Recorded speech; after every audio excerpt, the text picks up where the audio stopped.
Organizadora pelo convite, para me permitir falar sobre o tema carótida embarbante.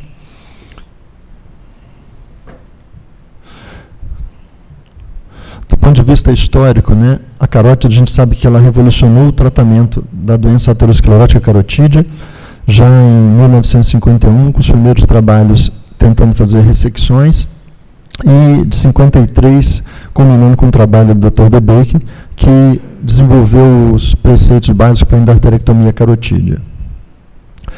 Em virtude da disposição peculiar do comprometimento aterosclerótico, segmentar na bifurcação carotídea, a endarterectomia se transformou logo numa melhor opção terapêutica para o tratamento da doença aterosclerótica, e assim permaneceu por muito tempo, e isso passou a ser questionado só no momento em que surgiu o emprego da angioplastia percutânea, sobretudo com o emprego dos dispositivos de proteção cerebral.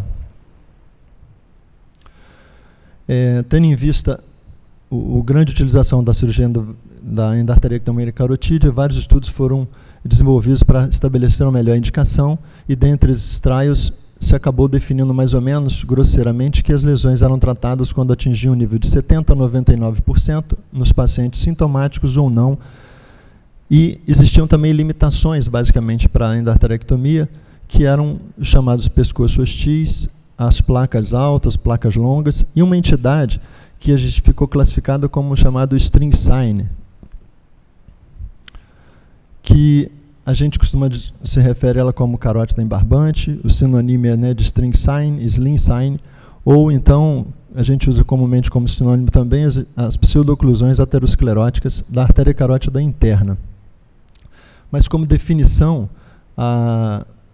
o string sign, ou carótida embarbante, é uma manifestação arteriográfica caracterizada por uma estenose crítica com um fluxo filiforme, anterógrado e uma retração volumétrica, como se fosse uma pseudohipoplasia funcional da carótida interna.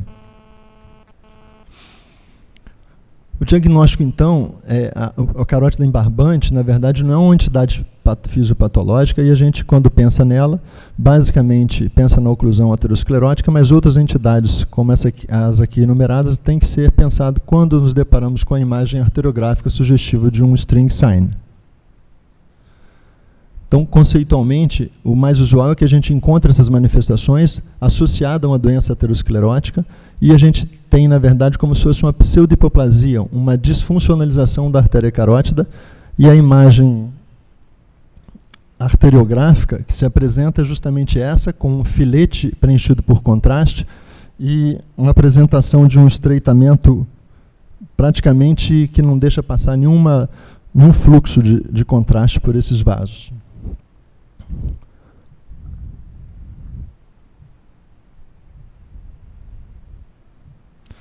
Em trabalhos realizados por Fredericks em 1990, onde ele analisou 60 casos de estenose com redução luminal maior ou igual a 95%, e encontrou o string sign em 47% desses pacientes.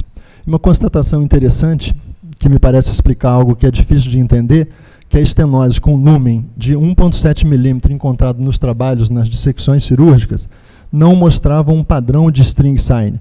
Ao contrário, aquelas que tinham um estreitamento em torno de 0,9 milímetros de diâmetro apresentavam esse padrão de carótida embarbante, um padrão filiforme. Em relação ao tratamento, o tratamento das carótidas embarbantes basicamente respeita a indicação básica, que seria dos pacientes sintomáticos, mas com o advento dos novos materiais, melhora técnica, eu acho que a gente precisa de comentar também, ou de pensar nesses casos, quando você trata só puramente o aspecto anatômico, que já é de uma carótida com mais de 95% de obstrução, que por si só já é um substrato anatômico para indicação cirúrgica. E talvez um outro potencial seria o resgate desse potencial vascular naqueles pacientes que apresentam oclusões de outros vasos, talvez carótida ocluída do outro lado, vertebrais comprometidas. Então, talvez essa seja uma outra indicação para tratamento.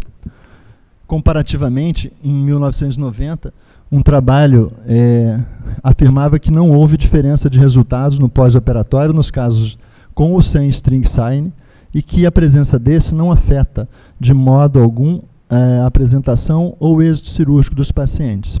Já em 1910, esse trabalho italiano, com 24 casos estudados, faz uma constatação que o aumento da experiência e o desenvolvimento da tecnologia dos materiais, incluindo o dispositivo de proteção cerebral, com esse bloqueio proximal, que talvez seja o grande diferencial na história, é uma saída segura e eficiente.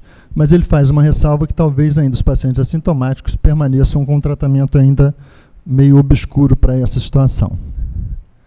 O mecanismo de proteção cerebral com exclusão por bloqueio proximal permite que a gente possa manusear as áreas críticas, impedindo que esses debris aqui presentes migrem para a carótida interna, se transformando então num trunfo importante para tratar desses pacientes.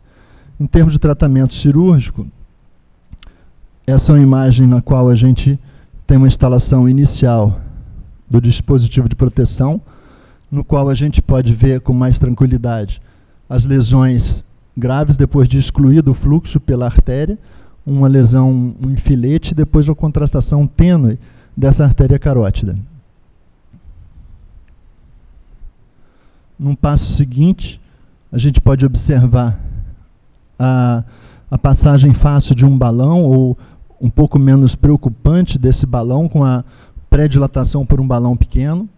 Em seguida, a utilização de um stent e a abertura com um balão de 5 milímetros. E aqui a gente observa uma imagem gratificante. Depois que você faz essa abertura, a gente consegue um fluxo de igual velocidade na carótida interna e na carótida externa, o que permite dizer que essa carótida, quando refuncionalizada, ela é um bom condutor de fluxo cerebral. Aqui um controle de ultrassom de 8 meses, o qual mostra que as velocidades são baixas, mesmo havendo uma pequena placa residual.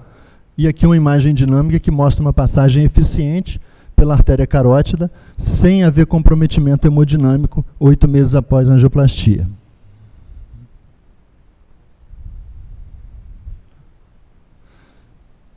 Em conclusão, a gente pode afirmar que a angioplastia aparentemente oferece uma facilitação na condução dos casos de string sign, porém pode encontrar obstáculos anatômicos proibitivos, sobretudo na impossibilidade do uso do sistema de proteção com bloqueio proximal. A pseudoclusão aterosclerótica carotídea parece ser o melhor caso de string sign a ser tratado por essa técnica, né? Ou pela outra.